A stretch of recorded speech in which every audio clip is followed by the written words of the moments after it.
kita harus memberi ruang. Bagaimana kemarahan, kekecewaan di ruang publik pindah dari jalanan ke ruang sidang. Bagus dong. Bagus dong. Kalau ruang sidangnya forum politik, namanya DPR. Kalau ruang sidangnya itu forum hukum, namanya MK. Dua-duanya dipakai aja. Supaya memindahkan kekecewaan itu dari jalanan. Biar nggak di jalanan. Gitulah. Nanti bakar ban segala macam. Itu kan nggak sehat. Emang kecewa siapa, Prof? Nah ya kan pastilah banyak yang kecewa, terutama yang nggak menang. Tapi sebaliknya yang menang bisa juga oper apa namanya itu antusias, iya kan? Nah, bisa kelebihan juga.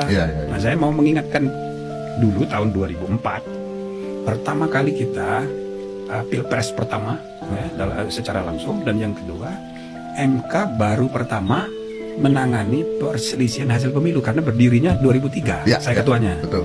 Nah, mau saya ceritain? Mau. Nah, ini penting untuk publik, ya kan? Jadi MK ini masih baru, banyak orang nggak paham, belum ngerti eksistensinya. Besok mau pengumuman KPU. Sehari sebelumnya SBY yang sudah merasa menang karena quick count-nya, real count, quick count-nya udah jauh banget, kan? Dia bikin statement, saya mau mengumumkan besok sesudah pengumuman resmi dari KPU susunan kabinet. Begitu saya dengar dia ngomong begitu di TV, langsung saya sebagai ketua Mahkamah Konstitusi membuat konferensi pers. Saya bilang jangan dulu, proses resminya itu pertama harus ditetapkan dulu oleh KPU. Yang kedua harus ada konfirmasi dulu dari MK. Dari MK? Iya, yang diputuskan oleh KPU, ya kan? Bisa aja berubah di MK, yang menang jadi kalah, yang kalah jadi menang. Bisa. Yang udah di KPU diputuskan bisa menang, bisa kalah di MK. Secara teoritis begitu, gitu loh. Nah, jadi saya bilang belum ada presiden elek. Presiden elek itu baru kalau sudah dikonfirm oleh MK. Saya sebagai ketua MK punya tanggung jawab untuk menjelaskan ini karena MK-nya masih baru, gitu kan? Jadi belum ada presiden elek. Presiden elek itu ada dua kemungkinan. Kalau tidak ada perkara, MK memberi deklarasi, oke, ini confirm, tidak ada perkara. Berarti keputusan dari KPU yang kemarin sudah final dan mengikat. Tapi kalau ada perkara, diproses dulu pembuktian. Harus ada putusan resmi. Jadi tunggu dulu, saya bilang, jangan dulu ngumumin kabinet. Nah, yang kedua, yang menyusun kabinet itu adalah presiden yang dilantik. Ini belum dilantik. Ini belum dilantik. Pelantikan baru tanggal 20 Oktober. Kalau tanggal 18 Oktober ada bom meledak, bisa berubah tuh. Itu gedung MPR hancur, lalu presiden yang sedang bekerja, ya kan? Dia membuat deklarasi keadaan bahaya, perpanjangan, keadaan darurat, nggak jadi pelantikan besoknya, maka presidennya tetap Megawati, saya bilang. Gitu loh. Jadi mesti hati-hati.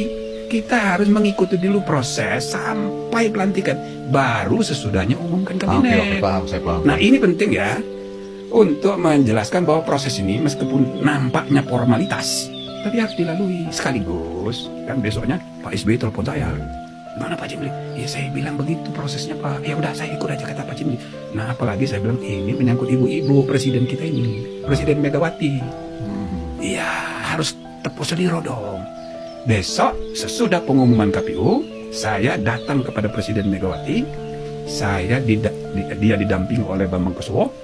Saya konfirmasi, Ibu, menurut prosedur konstitusi begini, Ibu punya hak untuk menggugat kalau tidak puas dengan hasil pilpres. Tapi kalau terlalu jauh, dia bilang, ya sudah Pak Jimli, saya nggak usah berperkara, saya terima saja dengan besar hati dia. Nah, sesudah begitu, ya udah Bu, kalau begitu saya akan umumkan. Besok pulang dari istana, saya membuat konferensi pers, mengkonfirmasi bahwa keputusan KPU kemarin itu sudah final dan mengikat, dan presiden yang terpilih yang diumumkan sudah menjadi presiden dan wapres terpilih. Ingat saya bilang terpilih, belum jadi presiden Republik Indonesia, masih tunggu lagi. Nah proses-proses ini penting untuk pendidikan bagi rakyat. Ya, ini bagus ya, jadi tahu ya, jadi kita tahu proses-prosesnya endingnya memang harus di MK ya Prof. Iya. Nah, oke, ini bagus nih. Jadi orang-orang paham, termasuk saya juga akhirnya paham. Berarti keputusan terakhir itu ada di MK mengatakan presiden terpilih belum menjadi presiden Republik Indonesia ya, belum. Karena belum pergantian tuh ya. Belum. Nah, habis pergantian baru menjadi presiden Republik Indonesia. Nah, itu dan itu bisa beberapa bulan. Ya, bisa. Oke, Prof. Nah, tapi saya penasaran juga. Jadi hak angket ini artinya apa yang dimasalahkan, apa saja yang bisa dimasalahkan? Apakah contohnya begini?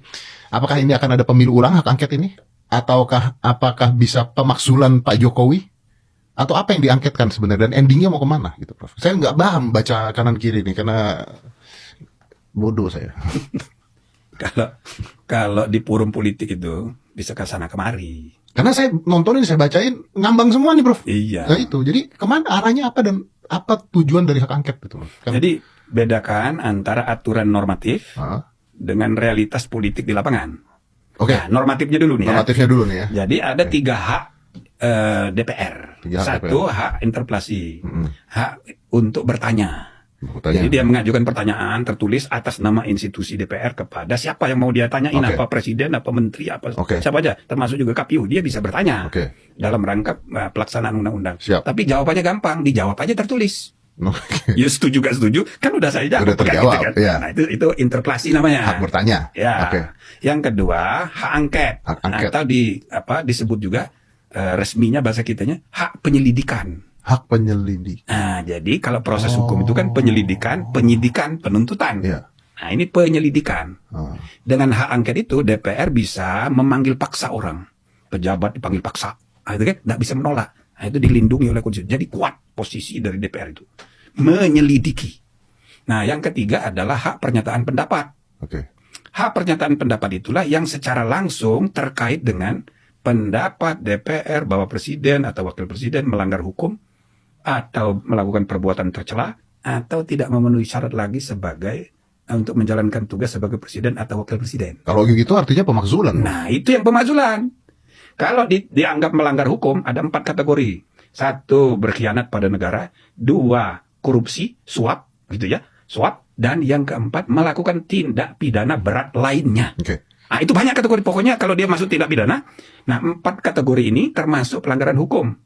Yang paling ringan itu adalah yang administrasi, karena Oke. dia sakit. Oke. Tapi yang paling ringan itu perbuatan tercela. Oke. Jadi presiden itu kalau melakukan perbuatan tercela, itu bisa di-impeach. Bisa diimpeach. Iya, misalnya. Tercela tuh.